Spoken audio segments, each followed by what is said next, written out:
to Victoria Rumble Room, a show that digs into the issues in Victoria, Vancouver Island, and the world. And speaking of the world, a crossover in deepest, darkest Saanich is my co-host, Jolton John Jurisic, also known as the Croatian sensation. You know, after a long weekend, and I know you've counseled me not to put timestamps on these things, but it does feel like after a long weekend, and I don't feel like jolting John Jurisic today. So I need about 30, 40 coffees before I can start to get going, but I'm feeling it already. Johnny, no one would ever know that you're on your second cup of coffee or your third. They all know you're just there for them. That's what counts. We've got a great show coming up here. In just a moment, we're going to be speaking to Jeff Bray, who's going to talk about the restart after the circuit breaker. And our big speaker coming up after that is the mayor of Esquimalt, Barb Desjardins. And she's got lots to talk about because there's a ton of issues going on in Esquimalt. So I know you know Barb quite well. Yeah, I've interacted with Barb a lot in the past over many regional issues, including municipal housing, affordable housing, other issues at the CRD, and I've interviewed her many times. There's a ton of stuff going on in Esquimalt, and I can't wait for that interview. But before we get to that excitement and information, I'd like to mention a few items, a few regional issues that are going on. Apparently the tents have come down in the local parks. Most of them. That's what I hear. That's what we're being told. But our homeless problem remains. There's some remaining people. What are you hearing? Well, I am hearing that the tents are coming down, and I think everybody's quite relieved that there hasn't been more kerfuffle. But there is another issue. Our eyes and ears in James Bay, Paul Beasley in James Bay tells us that a lot of trailer homes and RV campers are parking at night. And there's a group of them parking at the petting zoo at Beacon Hill Park. And is this another issue? Is this something the city says is fine? They're not staying during the day. Is this okay with people in the wake of the tents leaving?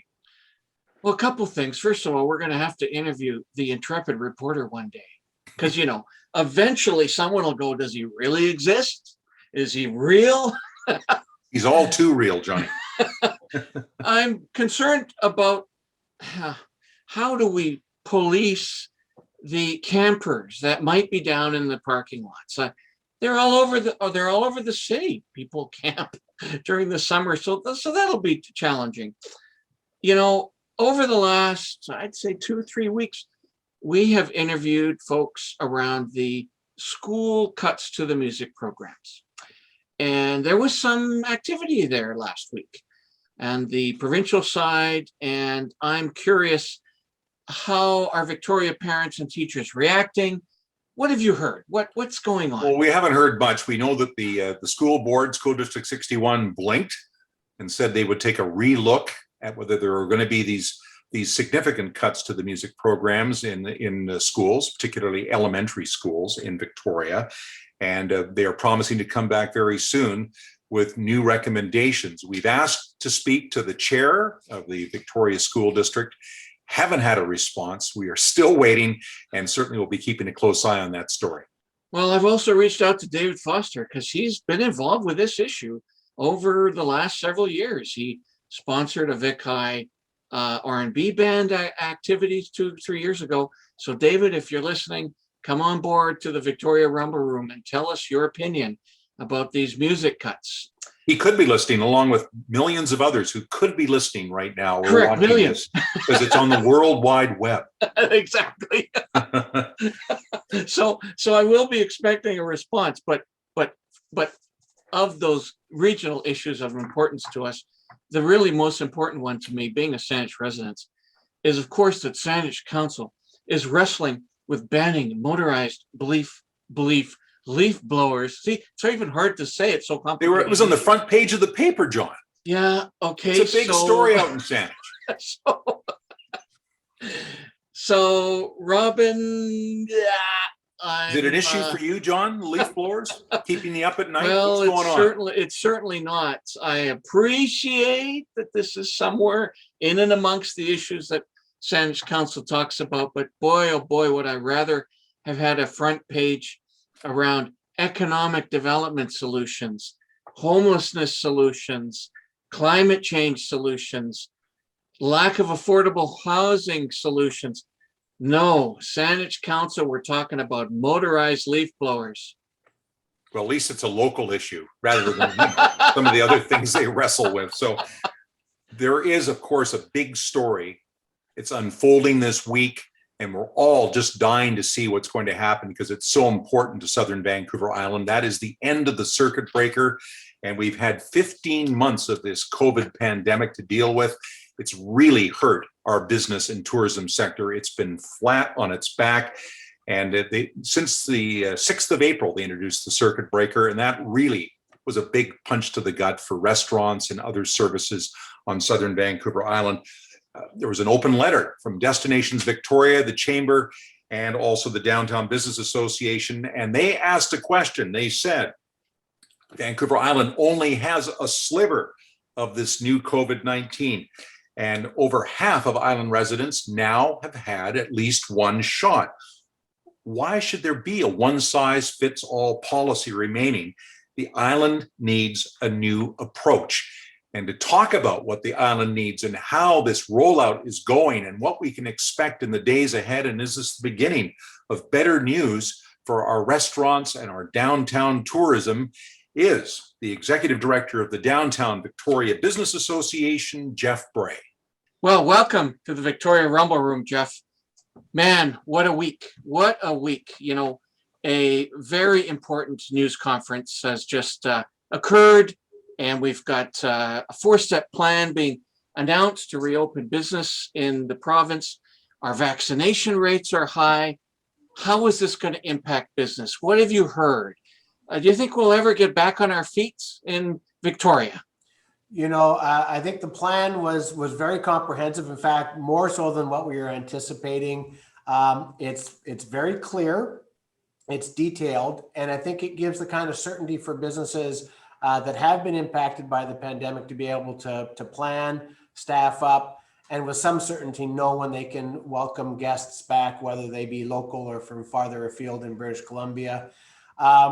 You know, there's a lot of pent-up demand. I mean, this is the first recession in Canadian history where the average Canadian family income went up. So I think the fact that people can go out to a restaurant with somebody other than their family and sit down, people are looking forward to doing that. But also being able to see that, you know, theaters will be opening up. We'll start to be able to have small performances. People can start to plan outdoor weddings. It provides a lot of certainty throughout the summer, and that's good news for business. It's good news for us as a society, but it's a good news, and it's a good news. You know, students have just finished their exams if they're in university, and the fact that employment's going to be on the horizon for them is also very good news. A lot of people have not been working very much and are eager to get back to work. They're talking about offices slowly reopening, and that's good for having more people working downtown. So they will hopefully use restaurants downtown for lunch and other things. That's been a big problem. And Jeff, they're still only going to be limiting tables indoors to 6 people till 10 o'clock. It's a big improvement on what it's been, but it's going to only be people from Vancouver Island, at least until the 15th, who can come and use these facilities in Victoria. I know that the restaurants and the hotels are both really taking it on the chin because they just don't have the numbers. Are you disappointed by this? I'm actually not. You know, from a travel perspective, you know, if we take this as a normal year without a pandemic, you know, tourism really doesn't ramp up until we get to the end of June when the kids are out of school. So I think there's a lot of pent up demand. So for the next couple of weeks, I don't think there'll be any trouble filling restaurant seats with people from Vancouver Island. June 15th, we'll open up to intra-provincial tourism, which is what we had last summer. I mean, the reality is that for restaurants and for a lot of other businesses, you know, that will be sufficient for them to be able to operate and have reasonable years. It's not enough for the tourism sector. Domestic tourism represents about 20% of our overall tourism. So it's still not enough, but it will allow for revenue. It will allow for people to be rehired. And I think there's so much pent up demand that we will see, you know, fairly good activity, especially Tofino, Parksville, some of those places. Downtown Victoria will continue to be a challenge. However, the plan also talks about conferences, seminars, and some of those activities. As you can start to hold, conventions and conferences, even small ones, that brings people in to book hotel rooms. So that will start to trickle into the third quarter. That's going to be really important for hotels. What's crucial is that the supports the federal government have in place, wage subsidies, commercial rent subsidies, that for the tourism sector, they need to be maintained till next summer. Wow. But I think overall, we're going to see by July, things are going to feel pretty normal. We're all still going to be wearing masks, but we're going to be feeling a lot better and a lot more encouraged as we head into the fall. Well, it is a perfect segue to my question for you, Jeff. So we've had these ups and downs with this virus in the last 15 months. We last summer, when we were ostensibly where we're going to be for the next month, we were able to go visit people. We were able to go have meals, obviously within a restricted environment and with restricted rules. But then we spiked again, and people broke the rules. And I'm not entirely trusting that if I go somewhere, that the person next to me is healthy or has had a vaccine. And so at the news conference this week, it was talked about this vaccine passport. I'm in favor of it. I would like to see it. I think that's the only way most of us are going to be able to go to the Royals hockey games, to some of the great soccer matches that occur around the city. Yet it didn't seem that Dr. Henry or the Premier were entirely favorable with the passport. Where do you stand in with this? I think, COVID's with us now, just like the flu, just like lots of other things. So I think as we get back to normal, this will become one of the normal parts of our life. We're not in favor of passports, but not from a philosophical standpoint. But who has been enforcing the vast majority of these restrictions for the last 15 months? It's not been the three of us sitting here in our home offices or my office here. It's been frontline service staff, frontline employees at grocery stores. And to bring in something like a passport simply means that's another thing that the person earning close to minimum wage is going to be having to deal with as part of their job to say, I'm sorry, Mr. Jurzik, you do not have your passport. You cannot come in to fill in the blank. Well, they have no trouble stopping you if you go in and they search you to go into hockey games and stuff now. If they've got stuff they don't like, they're more than happy to turn you back, Jeff. Yeah, the difference there is that's who pats you down is, and again, that's not at the Capitol, the Sixth Theater. That's not at the pizza, Romeo's Pizza, right? I mean, that's large scale events. We've been used to that for years.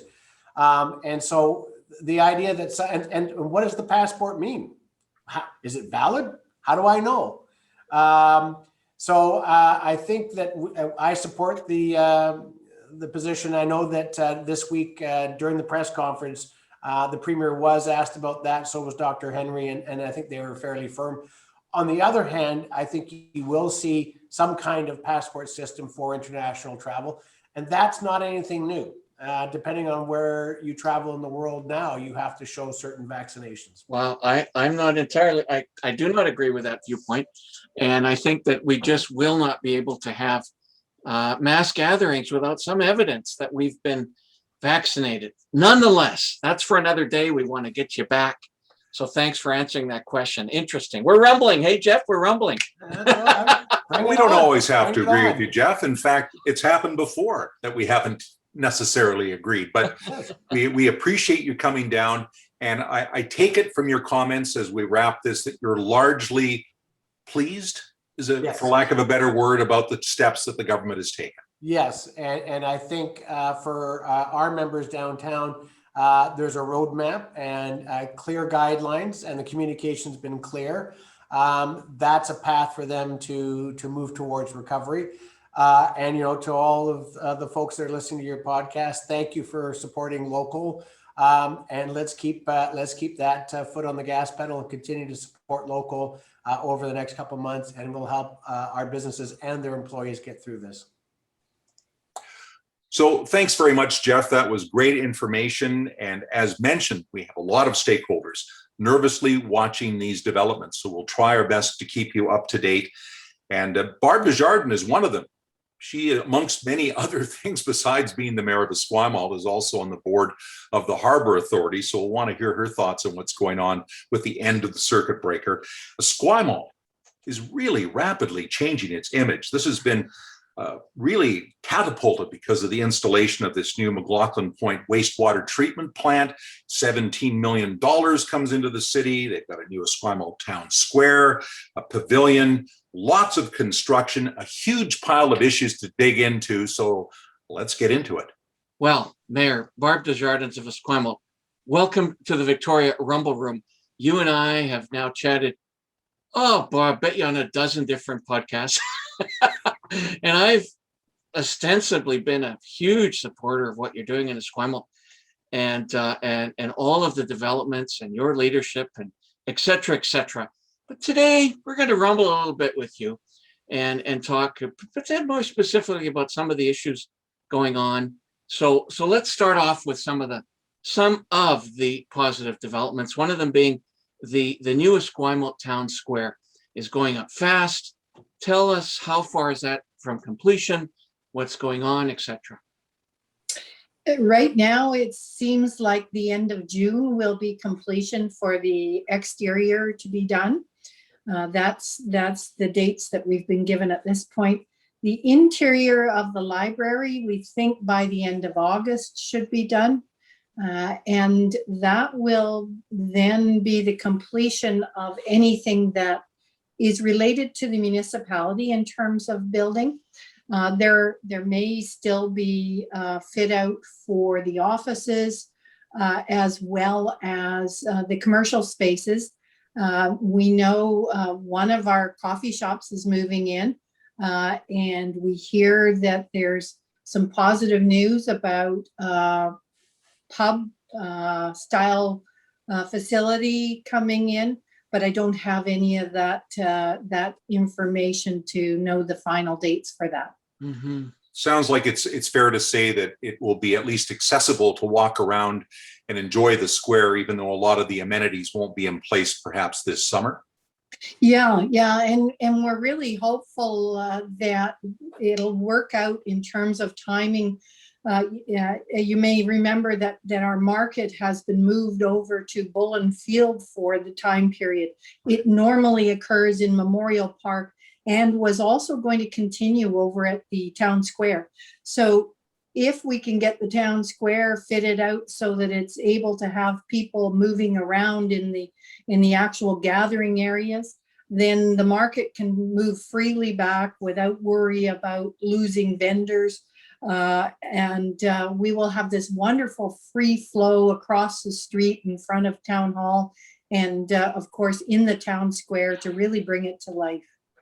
It's really exciting, and it's I think a really long overdue step. I know it's been in the plans for a long time to sort of do something about picking things up on Esquimalt Road in the downtown area. That it has been getting a little bit rough down there, I guess you could say. Some of the buildings have been looking a little tired, and it seems to me it really injects some new life into Esquimalt. And that was the purpose. There have been a number of studies done on municipal properties and what do we do with it. When I became mayor, we hadn't really had much development, and we still didn't have much development until probably up to 2014, when we did an economic development strategy that really sort of pointed out some of the things that we could do that would be a bit of a catalyst. We always knew that this property could be that catalyst, and we got a great partner in Aragon. And so the result is that the buildings are filling up. There's a lot of energy. And, just the fact that you can walk to the amenities that you use, like the rec center, the grocery store, the library, everything is within walkable distance, is really attracting a lot of people to our town. And then the other thing is walkable to the parks, of course. And I myself have really discovered Sachs Park, much more than I had living in other areas of town. Boy, do we have some gems. Well, we really do. And speaking of that, there's a Captain Jacobson Park down in West Bay, and I was down there with my dog.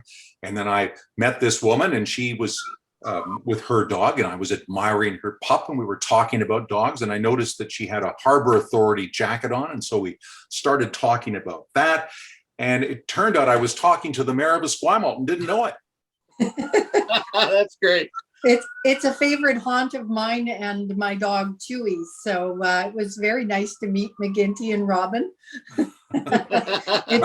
It's a wonderful, lovely dog park where you can go and take your dog off leash. And there's a gang of owners and dogs that come together around 4 o'clock every day. It's just a fabulous park. Well, you know, it just underlines that Esquimalt has much more of a small town feel. I actually grew up in a small town. It reminded me of that. I came home after and I said, well, I bumped into the mayor. And I'm not saying that the mayor of Victoria doesn't make herself available, but it's a different thing when you just walk down to the local dog park and bump into civic officials. And I thought it was great. But we did have quite a discussion, you may recall, about the issue that's maybe not quite so happy right now. I don't know if we want to typify it that way, but there's plans from the $17 million that the municipality received because of the McLaughlin Point Treatment Center. I think you want to direct about $5 million of that or so towards a $42 million public safety building, and a big stink raised because of the AAP, which is, of course, the alternate approval process. People said it should be a referendum. There was a improviso that if you got 10% opposition, it would have to go to that. And they only got about half of that by the date that was required. And there's still people grumbling. I walk around with a bunch of people up at High Rock Park that are longtime Esquimalt residents. And they said, well, we're not necessarily against the public safety building, but we sure would have liked to have a direct say. So what's your response to all of this now that it's, well, it's not settled, but at least it's been resolved, I guess? Yeah. You know, it's always interesting when you do public process that you will never give enough information. You will never be able to provide enough that satisfies everybody. The challenge that we had is council made the decision to do the alternative approval process for a number of good reasons. One is that we had a time frame by which we have to allocate, and it's $7.1 million toward the building from the McLaughlin funds. And we have a time frame on that. We have the opportunity right now with the town square and the library moving to be able to temporarily house our police and our fire people in a place that it's the old library for the police. And the fire department will go to Archie Browning parking lot. So there were a number of pieces that came together, as well as the fact that we really thought that because we'd started the public consultation process in 2018, that everybody was being brought along in the process and really understood where we were going and what we were going to need. So it was a bit of a surprise to council to find out that people really didn't feel that they had been brought along. And so, you know, COVID has been a challenge in terms of having people attend council meetings and really be aware of what's going on. You know, we do advertise in the newspapers, but let's face it, Times Colonist doesn't go to everybody, and the Vic News, although it does go to pretty well every doorstep, I don't know how much it's read. So those you have to sort of take with a grain of salt. And then of course you do social media and you do try and get everybody to go to our website. But there's a lot of people that don't dig in and really go to websites and follow down the links to really understand. So, you know, I think the lesson is that although we did gain approval, what we need to know is that as much as you can do public consultation, you make sure you do more than what you really think you need to do. And hindsight is always 20/20, but we have to think of how we reach out and get to every doorstep. And so through the next stages of the process, that we still have to rezone the property. We still have to go through the design of the building. We've got really preliminary design. So these are opportunities for the public to provide their input. Part of the challenge of the AAP process was that there were a number of reasons why people were upset. One of them was some of them wanted a referendum, but some of them didn't like the design. Some of them thought we could use Department of National Defense fire halls.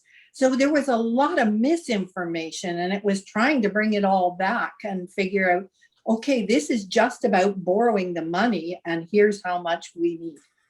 Well, we do live in a representative democracy where we elect people like you to make these hard decisions.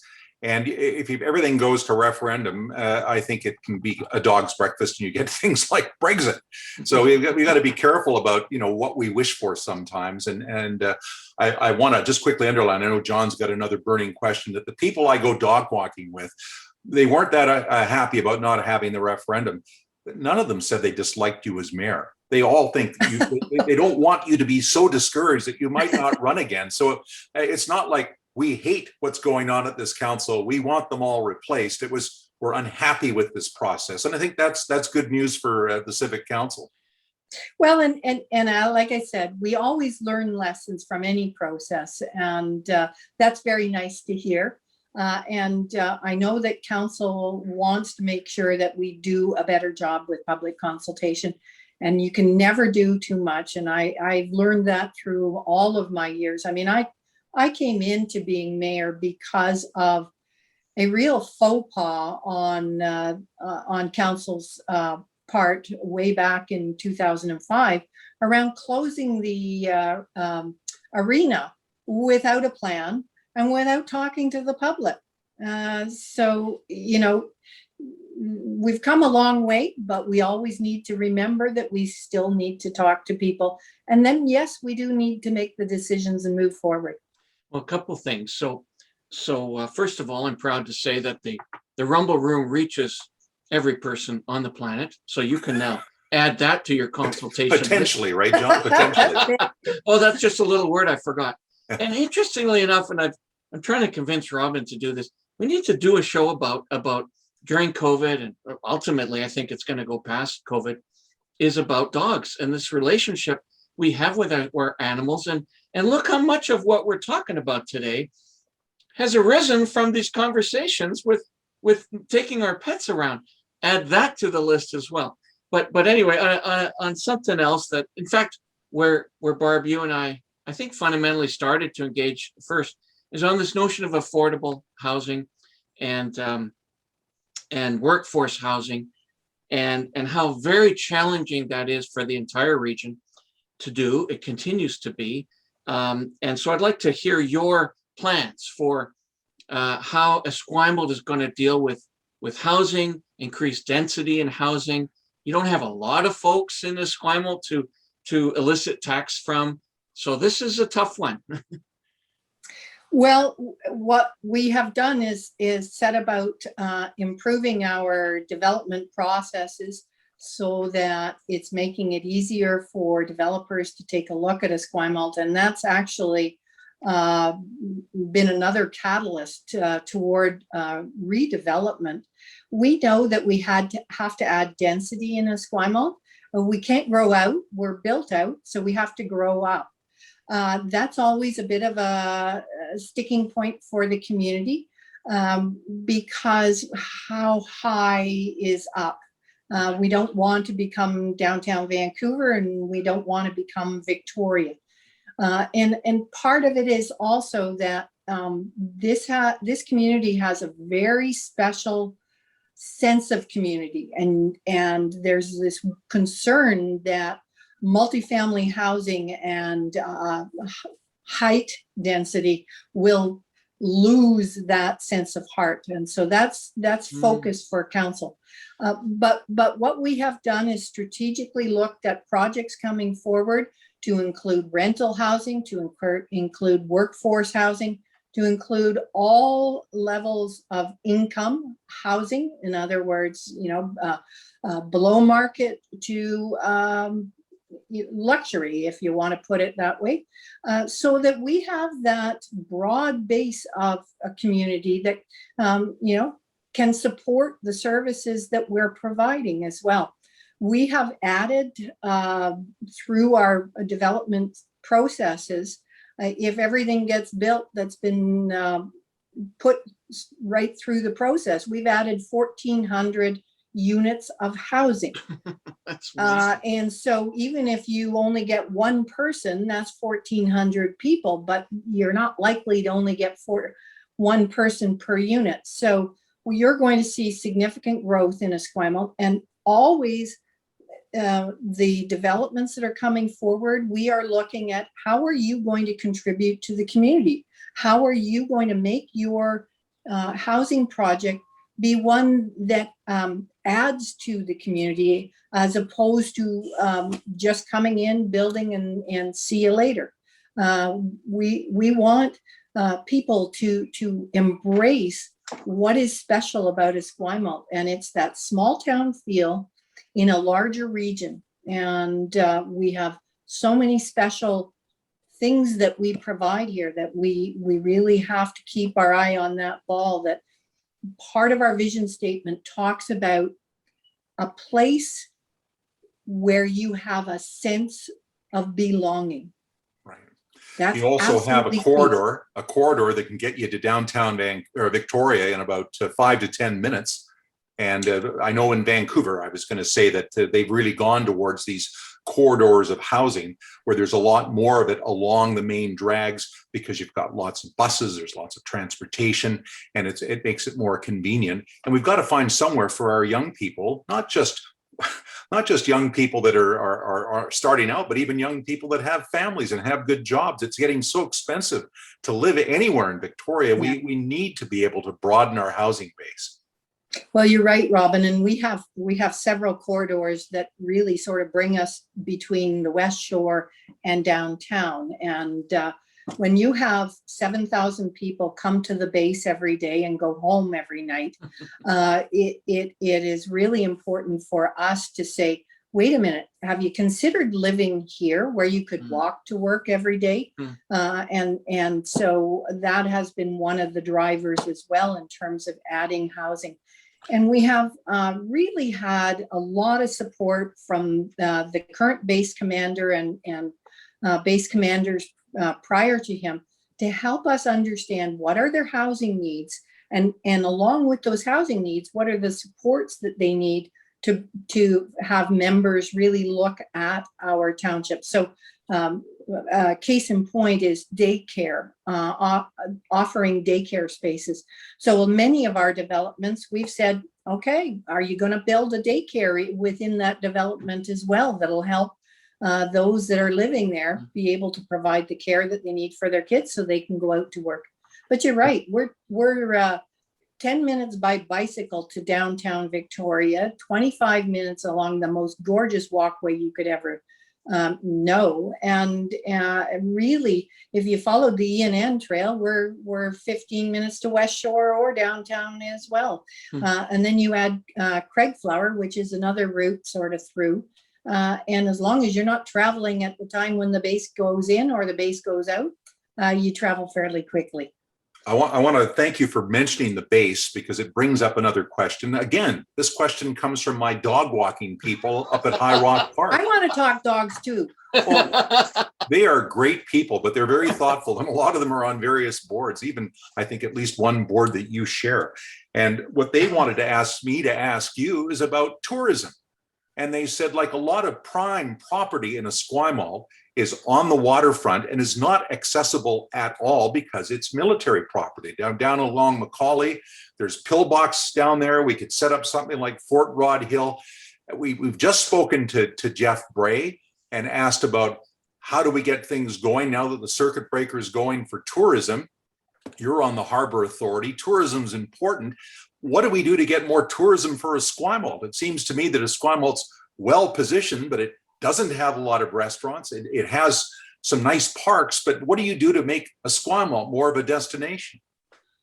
Well, it's interesting because that has been one of the things that we've focused on, but it's happening organically as well as from internal growth. So, and how I say that is that we have, because of the growth and the attraction to new residents, we have a number of great little eateries that are popping up everywhere. And you can eat around the world in Esquimalt at some wonderful little places. And so that's one thing that has started to attract people to come across the bridge. But the other thing has been the growth of our events. When you have the award-winning farmers market that has won the provincial award for best market 3 years in a row or 5 years in a row, it's incredible how many times it's won it. We have the Esquimalt Township Community Arts Council that has events all summer. We have Buccaneer Days that anyone in the region who likes to dress up like a pirate just flocks to our community for that special weekend.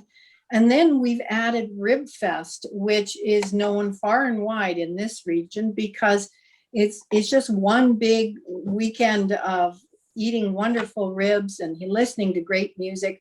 And we have developed a relationship whereby we use the coho to bring over the people from Crab Fest, and we go back for the Crab Fest weekend over at Port Angeles. And so we have really developed greater relationships that way. So I know that getting the ribs and the pirate costumes, you'd have John Jurassic down there immediately because he'd be all over that. That is well, been I'll discussed make sure in the we past. send an invite. Right on. So, But you know, I just wanted to we're going to have a pavilion at the Gorge Park, Esquimalt Gorge Park. That's going to be something to look forward to. CFB Esquimalt already has a museum.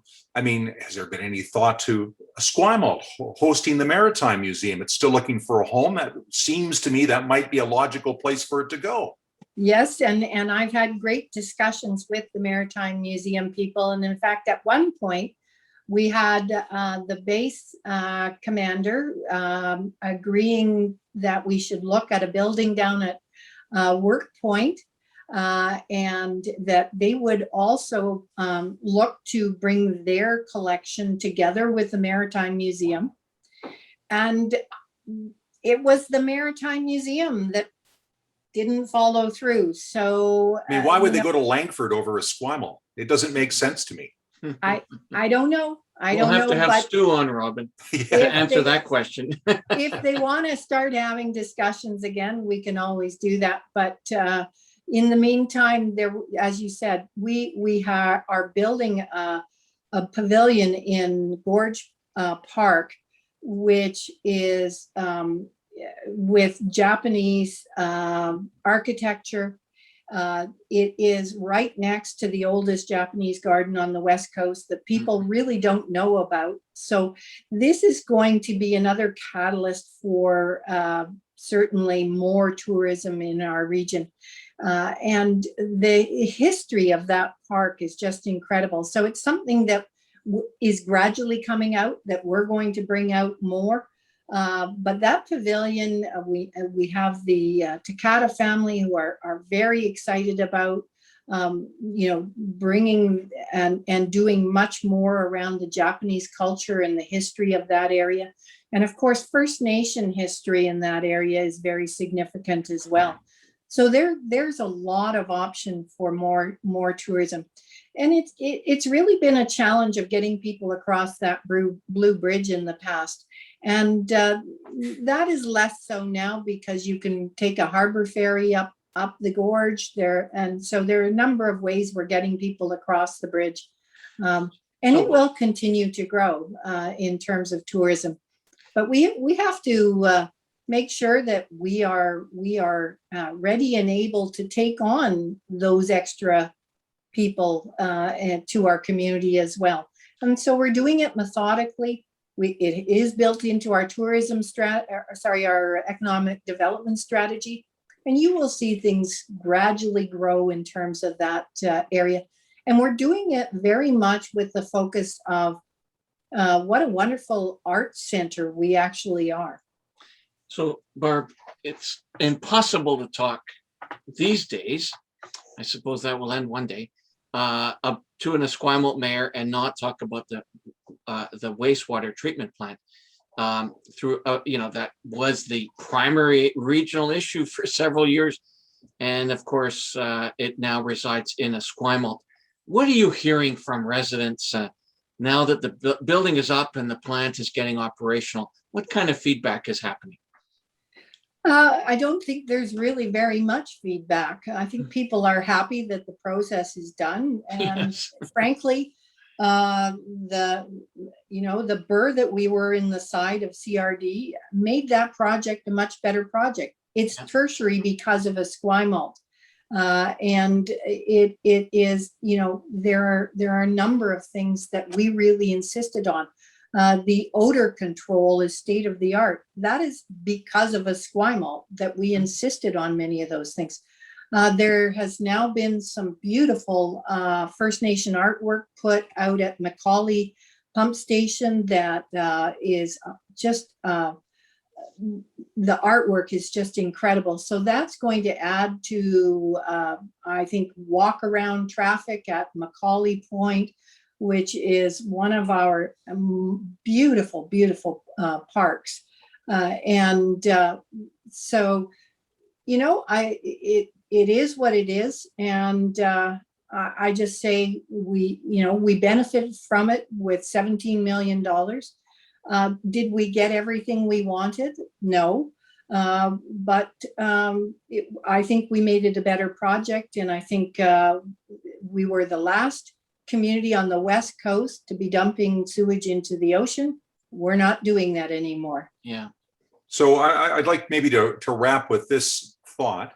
The $17 million, let's face it, it's not a huge amount of money when you think about money being thrown around in this day and age, but it's a catalyst. It seems to me it's a catalyst for change. As a mayor who's been booting around these issues for years, how are you feeling right now in terms of your optimism for this being the rebirth of Esquimalt? Well, just look at the fact that we are adding the Gorge Pavilion. And so that's revitalizing one of our parks. Look at that, we're now going to have a new public safety building out of that process. That provides greater service, but there's also going to be commercial space in that building. There's going to be more community amenity space. So these are all things that suggest a growing, vibrant community, and that's exactly what we are. We are a community that has opened our doors and said, come on and check us out. And when people do, they just love it. I deliver welcome packages to new residents. And the thing they say to me over and over again, we moved there because of that sense of community. And you put that we're in the center of the region, so you can get around anywhere. We're surrounded by water and gorgeous parks. What more do you want? We're accessible to anywhere. So this is a wonderful dynamic time for our community, and we're not done yet. We're going to continue because we've got a lot more to say and a lot more to do. We're welcoming young families from all over, and I need to get the dogs in. So they're all bringing a dog as well. I just, if I've got 2 seconds, I want to tell you about dogs in Esquimalt, because it is so true. We are really a pet community, as Robin has found out. And when I first went out door knocking, there were themes. The first time I door knocked, everybody's house had a gnome, and they actually still do have a gnome somewhere. The second time I went door knocking for campaigning, he wants to hear this. He wants to hear this. Hello, McGinty. Oh, The look number at of dogs in our that. community, and that's only grown. And we just are a pet loving community, and you can tell that by the dog off leash parks that we have, et cetera. So that it's just fascinating how we continue to grow with the heart of the community. That includes our pets. Well, our great thanks to Barb Desjardins. I thought that was a great interview. I'm sure that's shared by the both of you. Man, there's a lot going on in Victoria's bedroom communities. These bedroom communities are slowly turning into the core of the region. In a couple of weeks, we're going to be chatting with Rob Martin, the mayor of Colwood. He'll be joining us in the Victoria Rumble Room. Man, the West Shore is absolutely exploding. He's another fellow that I have chatted with in previous podcasts. I can't even keep up with the activity in Colwood. It used to be Langford and the rest of the region, and now it is not. Now it is by all means Esquimalt, Colwood, and continuing to be Langford and Souk. The West Shore is exploding, and this brings plenty of new challenges. It gives us lots to talk about, and I can't wait to hear from him. And we got a cracker of a show coming up just next week, John, as we'll be talking about all the issues around the tents again and the emptying of the tent cities, moving into housing, moving into whatever the next steps are going to be. And I know that on occasion we've been critical of some of the tenters, and we said, they shouldn't be there. And I would grant you, some of the tenters don't need to be there. Some of them are young people. They just want to be away from home. Some are protesters. Some people are people that actually have jobs in the summer months, but are staying there to be cheap in the winter months. But there are people, a significant number, that have serious issues. They have mental health problems. They have problems with addiction and dependency. And a lot of those people have both of those issues going on at the same time. And if we move them into housing, does that solve the problem? I don't think so, unless you've got a lot of other support.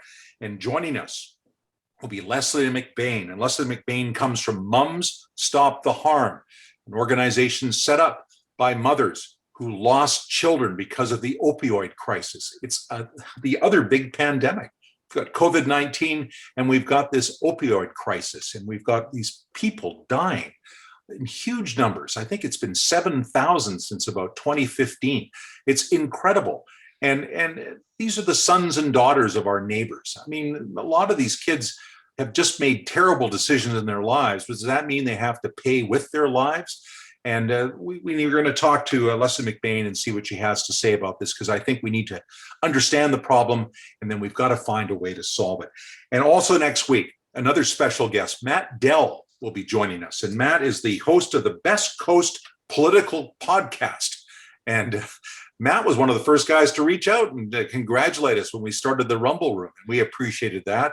And Matt, he comes at issues in a different way than we do, John. I mean, he's got a different point of view, a different context, but covers some interesting stuff like the future of construction in Greater Victoria to meet the housing crisis, bike lanes. He's a bit of a bike lane guy, and there's nothing wrong with that. We want to hear more about that. And also the political landscape of the South Island from his point of view. So I also understand he was recently really inconvenienced by an anti-masker, and his whole family had to stay at home while they made sure they didn't have COVID-19. So lots we can cover with Matt Dell. We're looking forward very much to having him on the show. Well, besides the fact, Robin, that our vodcast, which for those that aren't getting the connection is a video podcast, is really getting a lot of attention. So have podcasts. That is just the audio component of what we're talking about. And it's, I think, great to start to hear from other perspectives, other folks that are managing and putting these podcasts out. And I'm very glad that Matt Dell is joining us. But he would also encourage me and support me in indicating, please share our show and look at all of our digital assets. That includes our website at www.victoriarumbleroom.com. Of course, we have an active Facebook page. There are hundreds of followers at Victoria Rumble Room. Our Twitter site is not as active. as the other guy down south, but it's at Victoria Rumble Room 1. And of course, all of our videos are housed on a YouTube site, which we call the Victoria Rumble Room with Robin and John. I can't wait for hearing about next week's interviews. I can't wait to meet Leslie and talk with Matt. And until then, I continue to be Jolting John Jurisic. I'm Rockin' Robert Air, and rumble on.